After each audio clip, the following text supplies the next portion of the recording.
Welcome in. We have a really fascinating deep dive prepared for you today because a single, completely routine flight by a Thai F-16 fighter jet well, it triggered a massive deployment of rockets. Right, rockets supposedly aimed right at Bangkok. Yeah, exactly. So today we are looking at how a digital meltdown on Cambodian social media nearly sparked a very real border war.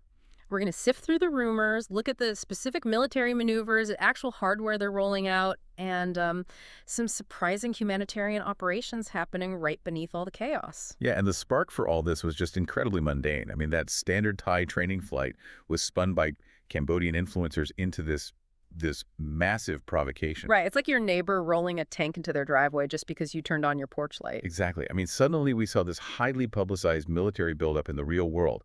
Cambodia rapidly deployed Type 85 heavy machine guns, Type 63 armored vehicles, and recoilless rifles directly toward Thailand near the contested Hill 350 outpost. Wow. And they didn't stop there, right? Because they also showcased their PHL-03 multiple launch rocket system, which, for context, these are massive mobile rocket launchers designed to just blanket entire grid squares with explosives. Yeah, they are really serious pieces of equipment. And the boast online was that this system could hit Bangkok.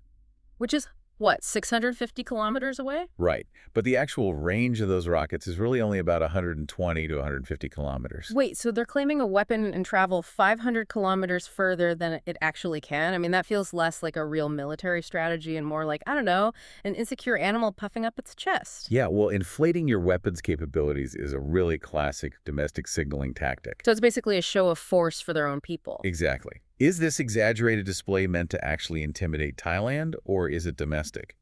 When you're projecting strength to rally the public, the actual physics of the rocket matter far less than the intimidating image on a social media feed. Sure, they're putting on a show for their own citizens to justify the military budgets. But wait, hold on. They are heavily investing in these state-of-the-art rocket launchers.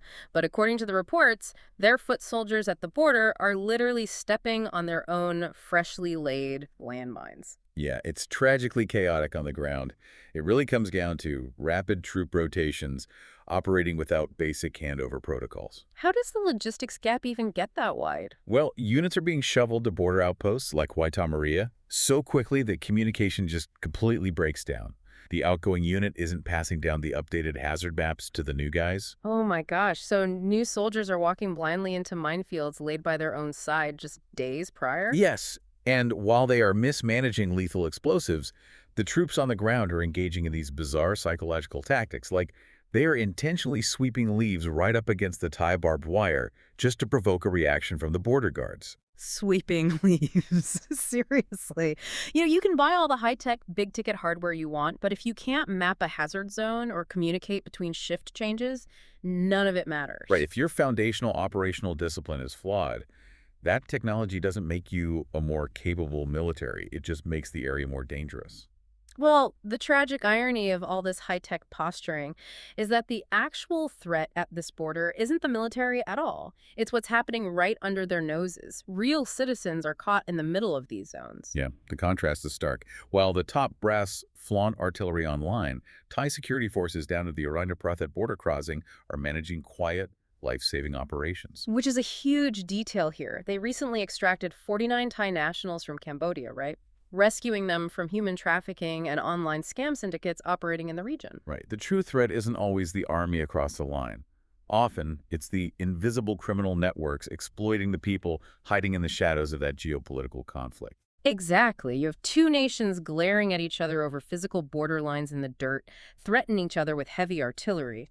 Meanwhile, their security forces are actively dealing with the very real fallout of transnational crime networks that don't respect those borders at all. Yeah, the loud military posturing really just distracts from the actual daily reality of local citizens. It really does. So you're looking at a border defined by loud, exaggerated military displays, severe internal tactical blunders, and crucial, quiet humanitarian rescues. And it all started over a routine flight blown totally out of proportion online. Right, which leaves you with a pretty terrifying question to think about. In an era where social media influencers and viral videos are directly triggering physical deployments of heavy artillery, how long until a digital misunderstanding sparks a very real kinetic war?